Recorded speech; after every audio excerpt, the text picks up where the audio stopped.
वज़ाइफ पढ़ने चाहिए, दुरूद पाक खूब पढ़ने चाहिए, मगर यकीन भी, बिलीफ भी होना चाहिए। हमारा ये भी एक मसला है कि हम वज़ाइफ पढ़ रहे होते हैं, दुआएं कर रहे होते हैं, मसले हल भी नहीं हो रहे होते। उसकी एक बड़ी वजह यह कि वो वाली बिलीफ भी नहीं है हमारे अंदर। हम कहते हैं चलो पढ़ लेते हैं, पता नहीं होगा नहीं होगा है। उलमा फरमाते हैं जो बंदा ये सोच कर दुआ मांगे ना कि मांग लेता हूं पता नहीं कबूल होगी नहीं होगी, उसकी कबूल नहीं होनी। कबूल होनी उसी की है कि जिसका यकीन हो कि कादिर मुतलक से मांग रहा हूं, मालिक के कुल से मांग रहा हूं, वही तो देने वाला है। फिर गैब के खजानों से उसको अता किया जाता है। तो जो भी वज़ाइफ आप पढ़ें, दुआएं करें, उसमें यकीन होना चाहिए। अल्लाह की रहमत पर जिसका भरोसा होता है ना, तो फिर सुभान अल्लाह। तो कहते हैं ना, जरा अगर आज भी हो इब्राहिम सा ईमा पैदा, अगर आज भी हो इब्राहिम सा ईमा पैदा, आग कर सकती है अंदाजे गुलिस्तां पैदा। हमें आज वो यकीन हमारे पास से चला गया, वरना हजरत इब्राहिम का यकीन था, आग बाग बन गई। 313 सहाबा का यकीन था कि अल्लाह के नबी साथ हैं और अल्लाह की रहमत पर भरोसा था, सामने लश्कर बड़ा है, हथियार बड़े हैं, मगर यकीन था। तो फिर फरिश्ते मदद को आए। रब वही है, याद रखिए। हाँ, हम उस कौम के नहीं हैं, मगर अल्लाह वही है। वो रब जो फरिश्ते नाजिल कर सकता है बदर के मैदान में, वो आज भी मुसलमानों की मदद को फरिश्ते नाजिल कर सकता है। जो हजरत इब्राहिम की आग को बाग बना सकता है, वो खालिक के कुल आज भी हमारी गमों की आग को बाग बना सकता है। जो हजरत मूसा और उनके साथियों के लिए दरियाए नील में रास्ते निकाल सकता है, मेरे रब की कुदरत में कभी कोई नहीं हुई, वो आज भी रास्ते निकाल सकता है। मगर वो जो यकीन था, वो जो अल्लाह पर भरोसा था, वही शेक हो गया ना। हमें आज असबाब पर भरोसा हो गया। आज हम समझते हैं जब तक पैसे नहीं होंगे तो मसले हल नहीं होंगे, ताल्लुक नहीं होंगे तो मामला ठीक नहीं होगा, है रिसोर्सेज नहीं होंगी तो निकल नहीं पाएंगे। नहीं, हम मुसलमान हैं, हमारा सबसे पहला भरोसा रब पर होना चाहिए। वो खालिक के असबाब है। अगर पैसों से ही मसाइल हल होते होते, लोग कहते हैं ना यार बुरे वक्तों के लिए पैसे होने चाहिए, बंदा मुश्किल हालात में माल होगा तो बच जाएंगे। मुझे बताएं, अगर पैसों से खुशियां खरीदी जा सकती होती तो आज कोई अमीर गमगीन ना होता। पैसे खर्च करता, गम दूर कर लेता। ऐसा नहीं है। खुशी देनी रब ने है, सुकून देना रब ने है। गरीब लोग बाज़ औक़ात बड़े पुरसुकून होते हैं और अमीर की टेंशन ही खत्म नहीं हो रही होती, क्योंकि एक्चुअली ये सब मिलना रब से है ना। तो आज पहले तो हम बयान के शुरू में ये समझ लें, सीख लें कि हमने अपने मालिक पर भरोसा किस लेवल का करना है। जो आज परेशान है ना, हदीस पाक का खुलासा है कि अगर तुम अल्लाह पर भरोसा करो जैसा भरोसा करने का हक है, तो अल्लाह तुम्हें ऐसे रोजी देगा जैसे परिंदों को रोजी देता है। और परिंदों को रोजी कैसे देता है? पहले तो try to imagine how many birds in this world. परिंदे हैं कितने दुनिया में? कभी आपने इसकी कैलकुलेशन की है? मैंने एक तहकीक पढ़ी कि दुनिया में जितने इंसान होते हैं ना, तो इससे 10 गुना जमीन पर मौजूद जानवर होते हैं। जितने भी जानवर हैं, ठीक है, तो हम अगर 8 अरब हैं तो 80 अरब जानवर हैं। फरमाया जितने जानवर होते हैं मल्टीप्लाई बाय 10 उतने परिंदे होते हैं। तो कितने परिंदे हो गए? 800 अरब परिंदे। और ये सब कहाँ रहते हैं? चले एक और लगे हाथों बात भी समझा देता हूं। परिंदे दरख्तों पर रहते हैं। फॉरेस्ट, दरख्त, ये परिंदों की कॉलोनी है। मगर हम करते क्या जा रहे हैं? ये तो यंगस्टर ने तो सुनी भी नहीं होगी। जब मैं छोटा था या 50s में जो लोग यहाँ पर बैठे, उन्होंने बचपन में कराची में कोयल की आवाज भी सुनी होगी, है अपने घर के बाहर किसी खूबसूरत परिंदे को उड़ते हुए या बैठते हुए देखा होगा। हमने बचपन में तितलियां भी देखी और पकड़ी भी थी, ठीक है ना। अब तो नई जनरेशन ने कराची में कुछ देखा ही नहीं। वो चिड़ियाघर जाना पड़ता है, मलेशिया जाके कोई बटरफ्लाई पार्क में सुना है जाके बटरफ्लाइयां देख रहे होते हैं। हम स्कूल में जाके अपने स्कूल में देखते थे। क्यों? ये सब कहाँ गए? हमने दूर किया, हमने दरख्त ही काट दिए। ये दरख्त होंगे तो आएंगे ना, ये सारा इकोसिस्टम है। 800 अरब परिंदों की रिहाइश दरख्त हैं, मगर हम दरख्त ही काटी जा रहे हैं, कॉलोनियां बनाए जा रहे हैं, रोड बनाए जा रहे हैं। ये अलग डिबेट है। टॉपिक मेरा ये नहीं कि एटमॉस्फेयर चेंज में कितना बड़ा जो डिजास्टर की वजह वो यही है कि दरख्त कंटिन्यू कट रहे हैं। दरख्त कटते जाएंगे, मौसम खराब होता जाएगा। ये अल्लाह की अता है। और ये दुनिया, ये जमीन सिर्फ इंसानों की नहीं है, ये परिंदे भी इसी दुनिया में हमारे साथी है ना, पार्टनर्स हैं हमारे। तो हमें दरख्त लगाने चाहिए। आज भी इकोसिस्टम रिवाइव हो सकता है अगर हम ये पौधे लगाएं, और इसको सदका जारिया फरमाया गया। हदीस के अल्फाज क्या है दरख्त लगाने वाले के लिए? प्यारे आका इस्लाम फरमाते हैं, जिसका मजमून है कि दरख्त लगाया गया, जिसने कभी दरख्त लगाया, जब तक उससे परिंदे, जानवर या इंसान फायदा उठाएंगे, सिर्फ इंसान नहीं, इंसान को साया भी देता है दरख्त, फल भी देता है, नहीं, जब तक परिंदे, जानवर या इंसान फायदा उठाएंगे तब तक लगाने वाले को सवाब मिलता रहे।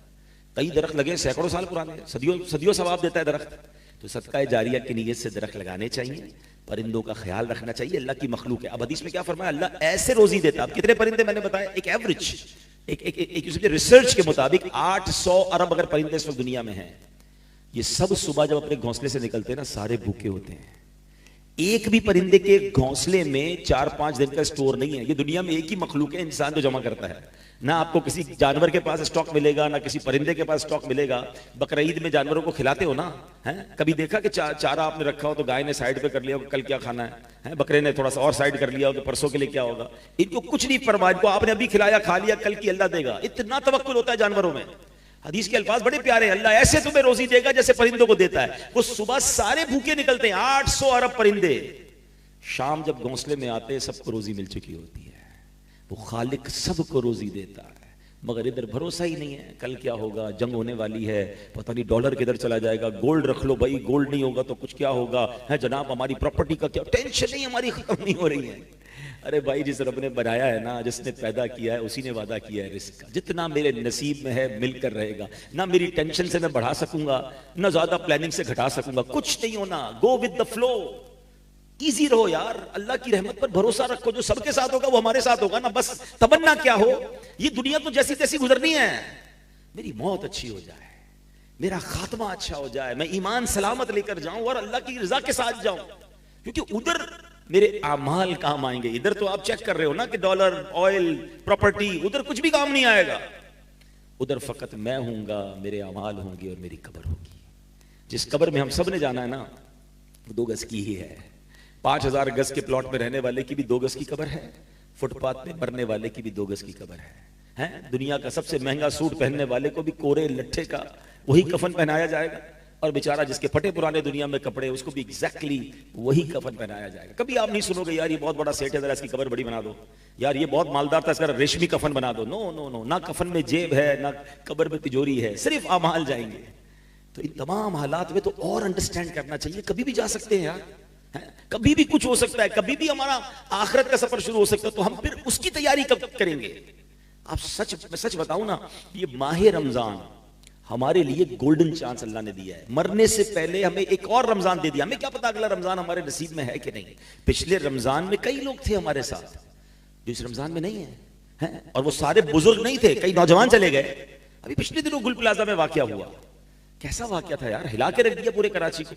हम तो सोच नहीं सकते थे कि ऐसा भी हो सकता है कि लोग थोड़ी देर के लिए अंदर गए और बाहर ही नहीं निकल सके, उनके रिश्तेदार बाहर बैठे रह गए। मौत कैसे आती है ये हमने अपनी आंखों से देखा यार, मेरी विटनेस किया। आप सोचो, एक शख्स मुझे मिला, कहता है मेरी माँ अंदर है, मेरी बहन अंदर है, मेरी बेटी अंदर है, और वो बाहर बैठा, इस उम्मीद पे बैठा कि अभी थोड़ी देर में आग बुझ जाएगी, वापस आ जाएंगे।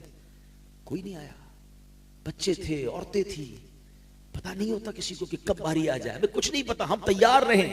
एक शेर बचपन से सुन रहे हैं, आगाह अपनी मौत से कोई बशर नहीं, सामान 100 बरस का है, पल की खबर नहीं। अच्छा, ये पल की खबर नहीं ना, ये पहले तो शेर में सुना, अब ये विटनेस कर रहे हैं हम। ये नौजवान बैठे, बल्कि सभी ने सीसीटीवी फुटेजेस देखी होंगी कि बैठे बैठे ऑफिस पे काम करते करते बंदा गिरा और उसका इंतकाल हो गया, चलते चलते गिरा उसका इंतकाल हो गया, खेलते खेलते गिरा है, स्पोर्ट्स के मैदान में लोग गिर रहे हैं, अचानक इंतकाल हो रहा है। यंग ऐसे भी खुश नसीब देखे कि नमाज पढ़ते पढ़ते सजदे में इंतकाल हो गया। मस्जिद की भी सीसीटीवी फुटेज आ गई। मगर एक जो मेन चीज मैं आपको बताना चाहता हूं ना, कभी थोड़ा सा उस वीडियो पे जूम कीजिए, उस बंदे के चेहरे पर देखिए, उसको 1-2 सेकंड पहले भी पता नहीं था कि मैं मरने वाला, पल की खबर नहीं। यानी 1 सेकंड बाद मेरे और आपके साथ क्या होना है ना, वी डोंट नो। तो फिर अक्लमंद कौन है? अभी हम मिसाल दे रहा हूं, हमारी देखिए प्लानिंग कैसी है कि चूंकि जंग के बादल मुंडला रहे हैं ना, तो डिस्कशन हो रही है क्या करना चाहिए, एहतियात क्या होनी चाहिए, ट्रैवल करना चाहिए कि नहीं करना चाहिए, क्या कोई चीज हमारे घर में स्टॉक होनी चाहिए, फला। यानी कुछ ना कुछ हमारी डिस्कशन शुरू हो गई, because something may be happen. जरूरी नहीं कुछ, अल्लाह करे ना हम खैर से रहे, आफियत से रहे, अल्लाह रमजान की बरकत से सारे मामला सेटल डाउन फरमा दे, सारे मुसलमानों की खैर हो जाए। मगर मेरा पॉइंट पिक कीजिएगा, हमें एक चीज महसूस हो रही है, तो ये हमारा discussion point and point of planning बन गया है।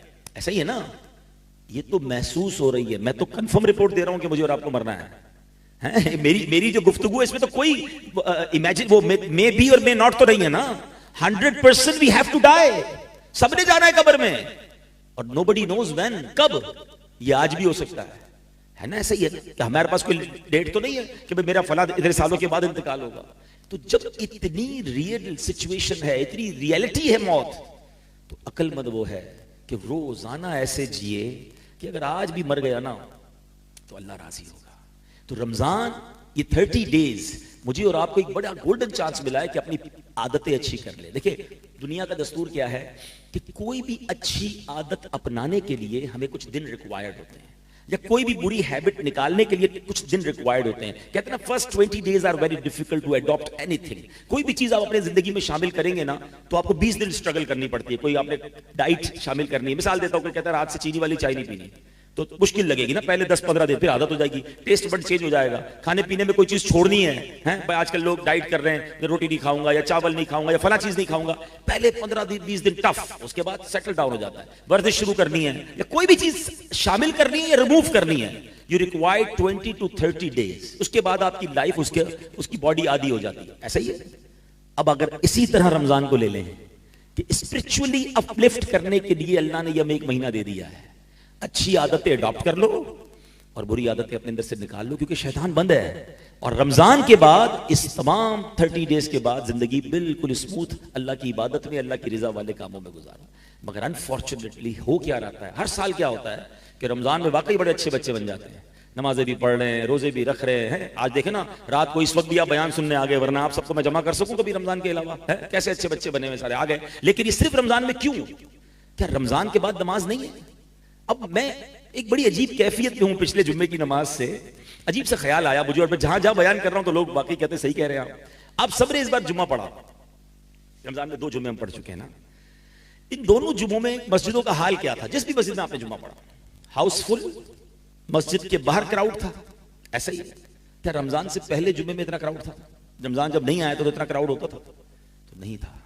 इसका मतलब क्या हुआ कि कुछ लोग ऐसे हैं जो रमजान के अलावा जुम्मा भी नहीं पढ़ते। ये अचानक तो नहीं पैदा हो गए ना रमजान में सारे लोग जो जुम्मा पढ़ने मस्जिद में आ गए, रोडे भर गई, जैम फुल हो गया, मस्जिदों में 2-2 जुम्मे करवाने पड़ रहे हैं कुछ जगहों पर, इतनी पब्लिक आ गई है। तो ये पब्लिक आई कहां से? इंपोर्ट थोड़ी हुई है, हमारे मोहल्ले में रहते हैं। यानी दिल को इतना बड़ा धचका लगा कि यार इसका मतलब ऐसा हुआ कि बड़ी तादाद में लोग वो भी हमारे वतन में हैं जो रमजान के बाद नमाज नहीं, जुम्मा भी नहीं पढ़ते, तभी तो ये जुम्मे में रश हो गया। यार क्या है? प्लीज हम सबको अल्लाह ने मौका दिया है। नबी पाक अलैहिस्सलाम फरमाते हैं अगर मेरी उम्मत को मालूम होता रमजान क्या है तो वो तमन्ना करते कि सारा साल ही रमजान। मगर हो ये रहा है कि रमजान को भी गफलत से गुजारा जा रहा है। अब ये 12 रोजा 10 रोजा तरावी बड़ी अच्छी बात है, लेकिन इसका एक साइड इफेक्ट क्या है कि कुछ लोग समझते हैं भाई हमारा कुरान पूरा हो गया, तरावी की छुट्टी। ऐसा नहीं है। तरावी सुन्नत मुअक्कदा है, ये पूरा रमजान पढ़नी है। बल्कि अभी तो जैसे जैसे रमजान जा रहा है ना और कोशिश कर रही है। कोई आपका मिसाल के तौर पे कोई बिजनेस का फेस्टिवल हो और आपको पता है ये 12-15 दिन का फेस्टिवल है, तो 5-6 दिन गुजर जाए तो आप कहते हैं और मेहनत कर लो, ये तो खत्म हो जाएगा 5-7 दिन बाद, जितना कमाना है कमा लो। तो रमजान तो जैसे जैसे गुजरता जाए हमारी स्ट्रगल बढ़ती होनी चाहिए। मगर पहली, दूसरी, तीसरी रमजान में जो मस्जिद में रश था आहिस्ता आहिस्ता वो खत्म होता जा रहा है, वो कम होता जा रहा है। यानी हम सुस्ती देखें, हमारी इतनी बड़ी अल्लाह ने नेमत दी है। तो आए मेरे प्यारे इस्लामी भाइयों, जो मेरा समझिए कि बेसिक कोर पॉइंट यही है कि रमजान को अपनी जिंदगी को बेहतर बनाने का शानदार मौका समझें, बुरी आदतों को निकालें, अच्छी आदतें अपनाएं। देखिए जो 5 वक्त का पूरा महीना नमाजी बन सकता है, उसके बाद तो पूरा साल, पूरी जिंदगी 5 वक्त का नमाजी रहे ना। ऐसा क्या होता है कि चांद दिखते ही लोग मस्जिद से गायब हो जाते हैं? देखिए ये हम कहते नहीं है, लेकिन अनडेलिबरेटली हम एक मैसेज क्या कन्वे करते हैं कि ऐ शैतान, जब तक तू बंद है हम रहमान के बंदे, हम नमाजी, जैसे ही तू आजाद हुआ हम फिर तेरी बात मानेंगे, हम मस्जिद में नहीं जाएंगे। ये कितना बुरा मैसेज है यार। मगर ऐसा होता नहीं। चांद रात को अगर मगरिब के बाद चांद नजर आ जाए, अभी तरावी का टाइम शुरू ना हो, तो तरावी में तकरीबन मस्जिद खाली हो जाती है, क्योंकि अब तो ईशा पढ़ने आना है तो लोग नहीं आते। ऐसा क्यों? क्या रमजान के बाद नमाजी, मस्जिद, कुरान हमारा साथ नहीं होना चाहिए? तो प्लीज आज तकमील कुरान की इस महफिल में एक मुबारक रात की नियत करें, अल्लाह से वादा करें, अल्लाह से मदद भी मांगे। क्या अल्लाह हम तो इससे वादा करते हैं कि अब हम नमाजी रहेंगे, हम अपनी आखिरत की तैयारी करने वाले, हम बुराई से बचने वाले रहेंगे। मगर मेरे मौला तू हमारी मदद भी फरमा, हमें इसको कंटिन्यू करने में मदद फरमा। अब मैं बहुत गौर करता हूं, मैंने बहुत गौर किया कि व्हाट इज द रीजन। ये पहली बार नहीं बयान सुना होगा आपने, कई बार हर रमजान में शायद सुनते होंगे, और फिर उसके बाद आप भी तय करते होंगे 27वीं आएगी, अभी तो ताक रातें आएंगी, रो रो के दुआएं भी करेंगे, माफी भी अल्लाह से मांगेंगे, वादे भी करेंगे, मगर रमजान का फिर वही हो जाता है। तो इसके पीछे रीजन क्या है? जब मैंने गौर किया ना तो उसका रीजन जो बड़ा वाज़े नजर आता है कि हम इंटेंशन तो बदलते हैं, नीयत तो बदलते हैं, मगर सोहबत नहीं बदलते हैं। हम उन्हीं दोस्तों में रहना चाहते हैं कि जो रमजान के बाद गुनाहों की तरफ जाते हैं, जो नमाज नहीं पढ़ते। तो जब आप उन दोस्तों में रहेंगे तो वो दोस्त आपको नेक नहीं बनने देंगे। वो कहते क्या हो गया भाई, मौलवी बनना है क्या, पढ़ ली ना रमजान में नमाज जितनी पढ़नी थी, है अब तो चलो ईद के दिनों में ही वो कुछ करवा देते हैं 3 दिन में, कि जो पूरे महीने में नेकियां कमाई सारी जीरो है। शैतान तो पूरी पूरी तैयारी के साथ हमला करता है ना हम पर। अगर हमने ये नीयत करनी है कि मुझे एक तो पहले इस बात को रियलाइज करे कि मुझे मरना है और वो कभी भी जा सकता हूं, तो मुझे अल्लाह को नाराज करके नहीं जाना कब्र में। तो मुझे अगर नेक बनना है तो मुझे दोस्त भी अच्छे रखने होंगे, और अच्छे दोस्त और अच्छी गैदरिंग की तो बरकतें कितनी कमाल की हैं। एक बड़ी कमाल की हदीस पाक है कि अल्लाह के हबीब अलैहिस्सलाम फरमाते हैं कि अल्लाह ताला के कुछ फरिश्ते हैं, हदीस का खुलासा है कि जिनका काम ही जमीन में सियाहत करना है, वो जमीन में घूमते रहते हैं, और जहां अल्लाह का जिक्र होता है, अच्छी बातें होती हैं, वहां वो फरिश्ते उस महफिल को अपने परों से ढांप लेते हैं। मेरी अल्लाह की रहमत से बड़ी उम्मीद है कि आज तकमील कुरान की इस महफिल को रब्बे करीम के फरिश्तों ने अपने परों से ढांपा हुआ होगा। जब वो फरिश्ते इस महफिल से फारिग होकर, उस मजलिस से फारिग होकर अल्लाह की बारगाह में जाते हैं, अल्लाह तो सब जानता है मगर अपने कर्म से पूछता है, फरिश्तों बताओ कहां से आ रहे हो। कहते या अल्लाह एक जगह पर तेरे बंदे बैठे तेरा जिक्र कर रहे थे। ऐ फरिश्तों वो क्या मांग रहे थे, बल्कि ऐ फरिश्तों ये बताओ वो मुझे देखा है उन्होंने। तो या अल्लाह तुझे देखा नहीं है। फरिश्तों मुझे देख लेते तो क्या करते, कहा या अल्लाह तुझे देख लेते फिर तो दीवाना वार तेरा जिक्र करते, फिर तो और तुझे याद करते। अल्लाह फरमाते फरिश्तों क्या मांग रहे थे, या अल्लाह जन्नत मांग रहे थे। ऐ फरिश्तों जन्नत देखी उन्होंने, या अल्लाह जन्नत देखी नहीं। अच्छा जन्नत देख लेते तो क्या करते। तो अर्ज करते मौला अगर वो जन्नत देख लेते तो गिड़गिड़ाते, आंसू बहाते और तड़प के तुझसे जन्नत मांगते। ऐ फरिश्तों किस चीज से पनाह मांग रहे थे। अर्ज करते मौला वो जहन्नम से पनाह मांग रहे थे। ऐ मेरे फरिश्तों जहन्नम देखी उन्होंने। अर्ज करते मौला जहन्नम देखी नहीं। ऐ फरिश्तों जहन्नम देख लेते तो क्या करते। कहते अल्लाह फिर तो और रोते, डर जाते, पनाह मांगते। अल्लाह फरमाते मेरे फरिश्तों गवाह हो जाओ, जिन बंदों ने मुझे देखा नहीं और मेरा जिक्र कर रहे हैं, जन्नत देखी नहीं और जन्नत मांग रहे हैं, जहन्नम देखी नहीं जहन्नम से पनाह मांग रहे हैं, ऐ फरिश्तों गवाह हो जाओ मैंने उन सब की मगफिरत फरमा दी है। अच्छा अब इस हदीस का अगला हिस्सा और ब्यूटीफुल है। फरिश्ते अर्ज करते मौला एक बंदा ऐसा भी था जो जिक्र करने नहीं आया था, अपने किसी पर्सनल काम से आया था। हो सकता है यहां भी कोई भाई ऐसे होंगे दोस्त पकड़ के ले आए, चलो ना यार थोड़ी देर के लिए, फिर बाद में चले जाएंगे खाने पीने, हैं वो दोस्तों को राजी करने के लिए, हंजला को जरा सलाम करने के लिए आ गया हो, ठीक है होता है। तो फरिश्ते कहते बोला एक बंदा ऐसा भी आया जो जिक्र करने नहीं आया, पर्सनल काम से आया। हदीस के अल्फाज हैं, अल्लाह फरमाता है मेरे फरिश्तों ये वो लोग हैं जिनका हम नशीन भी महरूम नहीं रहता, मैंने उसकी भी मगफिरत फरमा दी है। यानी अच्छे लोगों की कंपनी कमाल देखे कि बेशक इंटेंशन वो नहीं थी, but because he sitting with the pious people, एक अच्छी महफिल में बैठा हुआ है, तो सुभान अल्लाह, अल्लाह उसकी भी बख्शिश फरमा देता है। ये है अच्छे दोस्तों की बरकत। अब हम गौर करें कि हमारा उठना बैठना जाना आना किधर, यानी फरिश्तों का नुज़ूल होता है ऐसी महफिलों में। बड़ी प्यारी बात पंजाबी शायर लिखते हैं ना, भले बंदे दी सोहबत यारों जिवे दुकान अतारा, सौदा भावे मुल्ले न लइये हुल्ले आन हजारा। कहते अच्छे बंदे की सोहबत ऐसी है जैसे इत्र वाले की दुकान है। इत्र वाले की दुकान पे क्या होता है, आप जब जाए तो सबसे पहले फ्री में क्या मिलता है, जैसे आप परफ्यूम शॉप और इत्र शॉप में एंटर होते हैं तो पहले फ्री में तो बड़ी प्यारी खुशबू खुद ही सूंघने को मिल जाती है, बंदा फ्रेश हो जाता है। थोड़े बहुत वो सैंपल भी लगा देते हैं, खरीदे ना खरीदे बंदा खुशबू लेके जा रहा होता है। ड्यूटी फ्री शॉप पे तो सारे लोग कर रहे होते हैं, बहरहाल तो फ्री में मिला ना। अच्छे बंदे की सोहबत की मिसाल क्या दी, जिवें दुकान अतारा, पैसे खर्च करो ना करो आपको फ्री में खुशबू मिल गई। वो कहते हैं बुरे बंदे दी सोहबत यारों जिवें दुकान लोहारा, कपड़े पावे कुंज कुंज पहिए चिंगा पैन हजारा। कहते बुरे बंदे की सोहबत ऐसी है जैसे लोहार की दुकान। अभी तो कम हो गई, वरना पहले हमारे कराची में भी थी कि वो छुरी वगैरह तेज करते थे, या लोहार की दुकान होती थी ना, बड़ी चिंगारियां निकलती थी। कहते जितने कपड़े बचा लो एक ना एक चिंगारी तुम्हारे कपड़े में सुराख कर देगी। तो आज हमारे नौजवान पता क्या कहते हैं, कहते मैं शराब पीता नहीं, दोस्त पीते मैं बैठता हूं, मैं जुआ नहीं खेलता, बस वो दोस्त कुछ ताश में खेल रहे होते, मैं सिर्फ कंपनी देता हूं, मैं गलत काम करता नहीं, बस कंपनी देता हूं, करता नहीं हूं। यही तो वो काम है जो हम गलत कर रहे हैं कि हम बुरों के साथ बैठकर कैसे अच्छे बन सकते हैं। आज नहीं करते कल कर रहे होंगे। दुनिया भर के शराबियों, जुआरियों, हैं चोर डाकू किसी भी क्रिमिनल से मिलने, उसे एक सवाल पूछे कि बताओ आदत कहां से मिली, तो कोई भी ये नहीं कहेगा कि मेरी बर्थडे थी, अम्मी बड़ी खुश थी और अम्मी ने लाके मुझे चरस का सिगरेट दिया कि बेटा आज से शुरू कर दो। कोई भी नहीं कहेगा कि जनाब मेरे एग्जाम में नंबर बड़े अच्छे आए थे, अब्बू ने छुरी ला कर दी कि बेटा चोरी शुरू कर दो। सब बताएंगे आपको कि बुरे दोस्तों की वजह से मिली। तो जब हमारे सामने ये फार्मूला है कि बुरे दोस्त ही बुरा बनाते हैं, तो फिर वी हैव टू डिसाइड, क्योंकि मुझे दोस्तों को राजी नहीं करना, मुझे रब को राजी करना है, मुझे कब्र में अकेले जाना है। ऐसे दोस्तों को हमने देखा कि मैयत पे इंतकाल हुआ, दोस्त जनाजा पढ़ने के लिए नहीं आए क्योंकि जनाजा पढ़ना नहीं आता। लोग दोस्त मैयत को गुस्ल देने नहीं आते कि यार हमें गुस्ल दे, अपने आप को गुस्ल नहीं देने आता, मैयत को क्या गुस्ल देंगे। मुझे बताया ऐसे दोस्त किस काम के। दोस्त वो होता है जिसको देखकर खुदा याद आ जाए। काश ये बात अगर रमजान में, मैं आपसे सिर्फ रियलिस्टिकली बात करना है, इफ यू वांट, अगर आपने रमजान में ये डिसाइड करना है कि मुझे बदलना है, मुझे अल्लाह को राजी करना है, मैं दुनिया से जाऊं तो मेरा रब राजी, मेरे लिए जन्नत मेरा ठिकाना हो, तो जहां तौबा करनी है वहां साथ साथ हमें अपनी बुरी कंपनीज को चेंज करना है। हमें अच्छे दोस्त अपनाने होंगे। आप नमाजियों के साथ बैठकर नमाजी बन सकते हैं, आप जुआरियों के साथ बैठकर नमाजी नहीं बन सकते। ये बात इधर बिठा लें। तो जिस दिन जिसने ये तय किया, देखिए ना, आप जिम करने के लिए क्या उसके साथ बैठते थे रोज बर्गर और पिज़्ज़ा खा रहा होता है, या आप जिम जाते हैं जहां आपको 2-4 ऐसे लोग मिलते हैं जो खुद भी भाग रहे होते हैं, जो खुद भी वर्जिश कर रहे हो, तो उनको देखकर आपको भी होता है कि यार इसने जैसी बॉडी बनाई है मैं भी बनाऊं। दुनिया का दस्तूर है। आप अगर स्कूल में अच्छे नंबर लाना चाहते हैं, पढ़ाकू बच्चों के साथ बैठते हैं, जिसके हर साल फेल होते हैं, आप उसके साथ थोड़े भी बैठ के स्टडी करते हैं ना।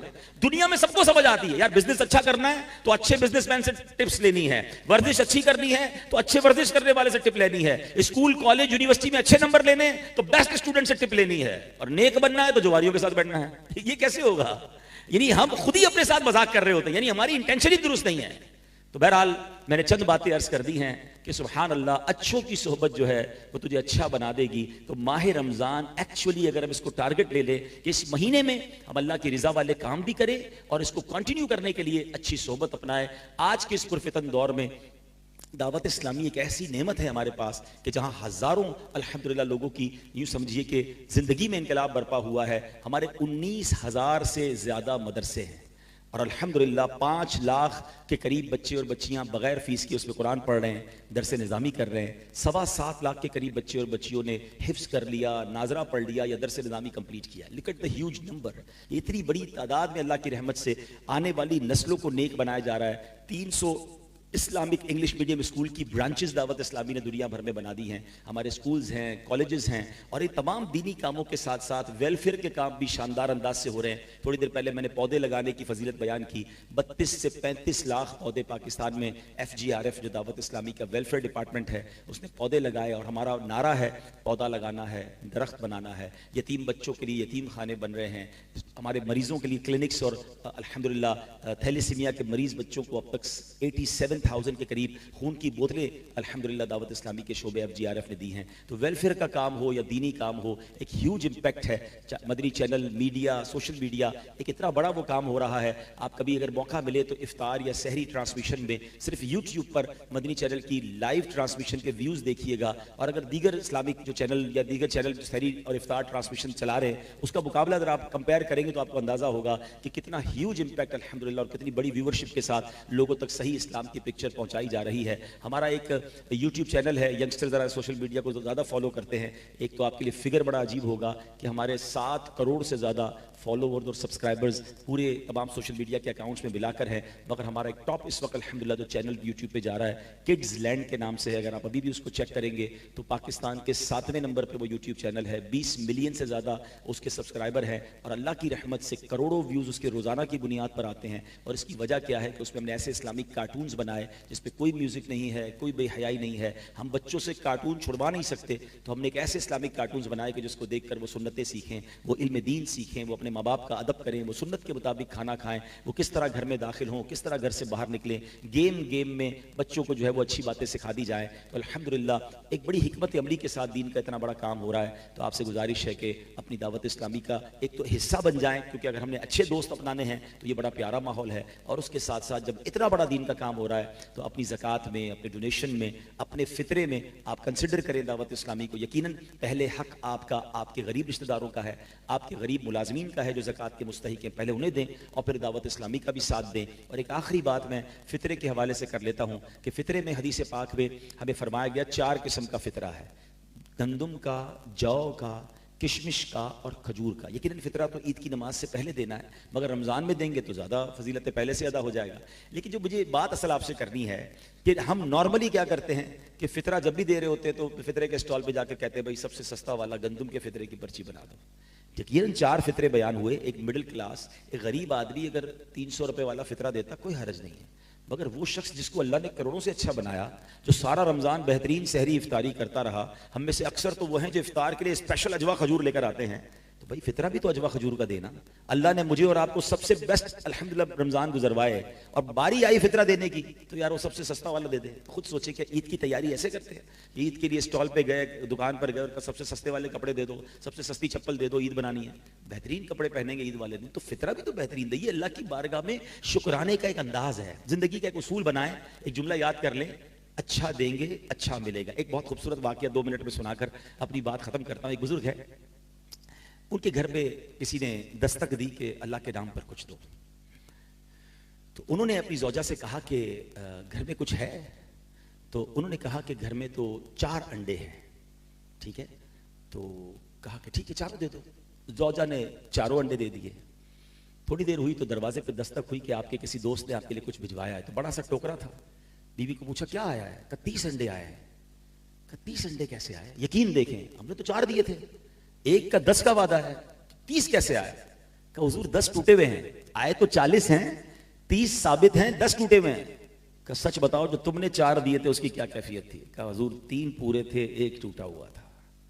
अब समझ आया, पूरे दोगे पूरे मिलेंगे, टूटे दोगे टूटे मिलेंगे। हमारा मसला क्या है पता है? हम अल्लाह की राह में कौन सा माल देते हैं? यार कपड़े खराब हो गए, फटने वाले, किसी गरीब को दे दो। खाना बच गया, किसी गरीब को दे दो। है हम तो ये हाल है कि अभी मिसाल के तौर पे मस्जिद में कोई चंदा भी देना, इमाम साहब कहें जरा मस्जिद में तुम चंदा दे, जुम्मे में डब्बा हमारे सामने आता है। अब आज सखावत का जी चाहा कि 100 रुपए देने हैं, अपना वॉलेट निकाला, 2 100 रुपए के नोट है, एक बिल्कुल कड़क वाला, एक पुराना सा फटने जैसा। कौन सा नोट डालते हैं मस्जिद के डब्बे में? पुराना वाला दे दो। क्यों? अल्लाह की राह में देना। अच्छा दोनों की कीमत एक ही है, मगर चूंकि अल्लाह की राह में देना है ना, तो यार ये जो हमारे काम पे नहीं ना, वो दे दो, ये नहीं होना चाहिए। हाँ, 4 पारे की पहली आयत है, लन तनालुल बिर्रा हत्ता तुनफिकू मिम्मा तुहिब्बून। तुम हरगिज़ भलाई को नहीं पहुंचोगे जब तक अपनी प्यारी चीज अल्लाह की राह में ना दो। अल्लाह की राह में बेस्ट दो ना। अच्छा लोग पता है दिल में शैतान क्या ख्याल डालते हैं, मेरा बेस्ट दे दूंगा तो बेस्ट तो एक ही है। अरे वो बेस्ट दिया किसने हमें? वो रब के पास एक थोड़ी है, आपके पास एक है। आप एक तो दें, वो और कितने सारे अता फरमा देगा। हमारा दिल ही नहीं चलता कि यार ये मेरे बेहतरीन कपड़े, बेहतरीन खाना। भाई आप भले 100 लोगों को इफ्तारी ना कराएं, 4 को करवाएं, मगर वो करवाएं जो आप घर में करते हैं।